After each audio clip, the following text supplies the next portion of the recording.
Hello, boys and girls. Mrs. Blackburn here today for our writing lesson. Let's go ahead and begin.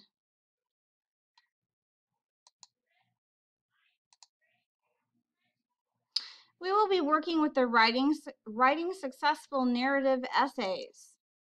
There are three main essentials. Our learning goal, student expectation, 5.11a. Plan a first draft by selecting a genre for a particular topic, purpose, and audience using a range of strategies such as brainstorming, free writing, and mapping. Your success criteria. I can successfully plan a narrative writing piece including conflict, change or resolution, and descriptive writing. So let's take a look at our three essentials to begin with for narrative writing. The first one is conflict. The second one, change or resolution. And the third one is descriptive writing. These are three very essential elements that we want to have and make sure that we include in our narrative writing.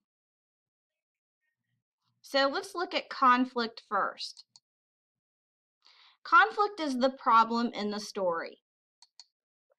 So, for example, there could be inner conflict, which occurs within you. For example, building the nerve to try something new. Maybe it's to join a new club or just to do a new activity of some kind. That would be considered an inner conflict.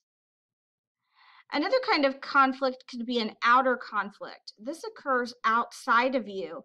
For example, sticking up for yourself or for someone else. That would be an outer conflict. Okay, so now let's look at change or resolution. This is how your conflict ends. Resolving a conflict is as important as having one. So think of your resolution before you begin writing so you have a goal. It's really important to do. So this is one of the reasons that we always say you need to plan your writing before you begin writing. Okay, and then our third element that's really important to narrative writing is the descriptive writing element. For example, I got jumped by 3 guys, but the cops came. I was okay. What does this story need? Well, it needs vertical time. We need to be adding details to increase suspense. We could also add some figurative language, metaphors, similes, personification to enhance the writing. Okay, so what we should be doing today and what you'll be doing in Schoology is you'll be doing this planning for your writing. And those are the kinds of things that I want you to be thinking about. I want you to be thinking about your conflict. I want you to be thinking about your descriptive writing, how you can add the similes, the metaphors, the personification. And I want you to be thinking about those three elements that we just discussed.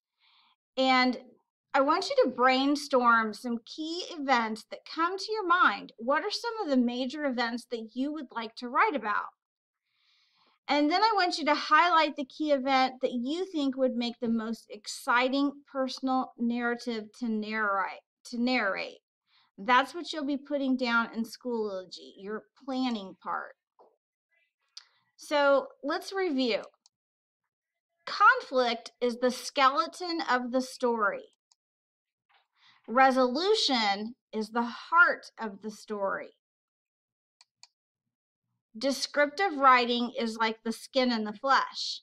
And remember that descriptive writing is all that figurative language that we've been working on this year. Okay, so again, in Schoology, you will have these things to work on. I also want to keep in mind, and I will post this in Schoology as well, when you're writing your narrative, it will be a life event. How will you begin your narrative? You can choose any one way. Maybe it's a sound effect. Maybe it's with dialogue. Maybe there's action. Maybe it's a description of the setting. Maybe it's a description on a character. Or maybe it's something else that you can think of. And then finally, as you write your narrative, include all the items listed in the below checklist. This is vivid verbs, adjectives, adverbs, figurative devices, rhetorical questions, dialogue, action, and of course, those transition words and phrases are so important. But most importantly, you want to show your reader, not just tell things as you're writing your narrative. So these are the things that I will be posting in Schoology for you to look at and use as reference tools. Make sure that you are taking a look at them. And good luck. If you have any questions about your assignments today, make sure you reach out to your teachers.